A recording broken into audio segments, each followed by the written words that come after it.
বাংলার মুখ আমি দেখিয়াছি, তাই আমি পৃথিবীর রূপ খুঁজিতে যাই না আর।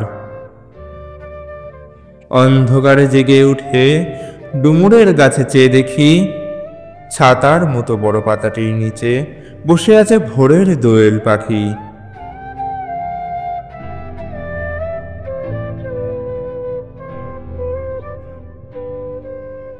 চারিদিকে চেয়ে দেখি পল্লবের স্তূপ, জাম, বট, কাঁঠালের, হিজলের, অশ্বত্থের করে আছে চুপ।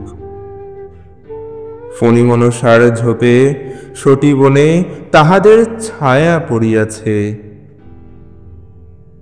মধুকর ডিঙা থেকে না জানি সে কবে চাঁদ চম্পার কাছে এমনি হিজল, বট, তমালের নীল ছায়া বাংলার অপরূপ রূপ দেখেছিল।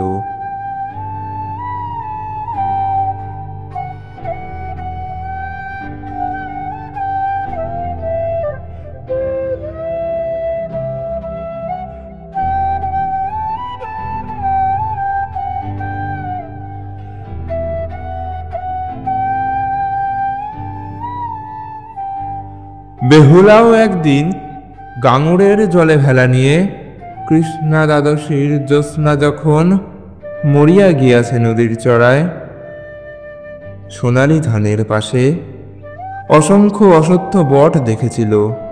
হায়, শ্যামা নরম গান শুনেছিল। একদিন অমরায় গিয়ে ছিন্ন খঞ্জনার মতো যখন সে নেচেছিল ইন্দ্রের সভায়, বাংলার নদী, মাঠ, ভাটা ফুল ঘুঙুরের মতো তার কেঁদেছিল পায়।